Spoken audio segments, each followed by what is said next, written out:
Bonjour et bienvenue dans ce cours d'histoire. À la fin de la Première Guerre mondiale, les idées pacifistes se développent dans toute l'Europe. Les populations espèrent que la Première Guerre sera bien la dernière et que la nouvelle SDN, la Société des Nations, garantira enfin la paix. Mais les graves crises financières de la fin des années 20, ainsi que la diffusion de nouvelles idéologies politiques telles que le communisme et le nazisme, ne laisseront aucune chance à la paix. Même si ces deux régimes sont très différents, les historiens les regroupent sous le nom de totalitaires.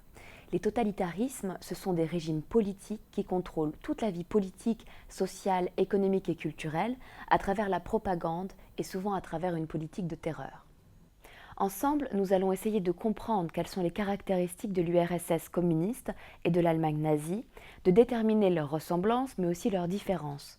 Nous allons pour cela étudier dans une première partie l'URSS communiste, dans une seconde l'Allemagne nazie et ensuite faire un bilan sur leurs points communs.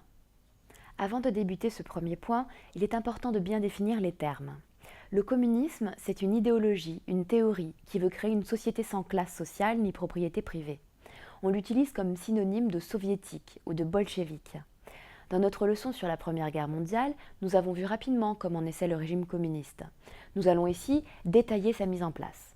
En 1917, alors que la guerre fait rage dans le monde entier, la Russie connaît deux révolutions internes. Une première en février et l'autre en octobre. La révolution de février fait tomber le tsar Nicolas II, mais n'installe pas encore le système communiste.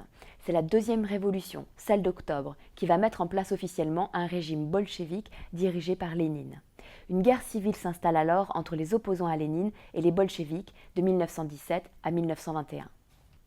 À travers la mise en place d'une dictature, l'État communiste élimine les opposants. On parle de presque 6 millions de morts. Il supprime la presse d'opposition et prend le contrôle de l'économie, de l'agriculture et du commerce. De plus, Lénine souhaite diffuser le communisme dans le monde entier.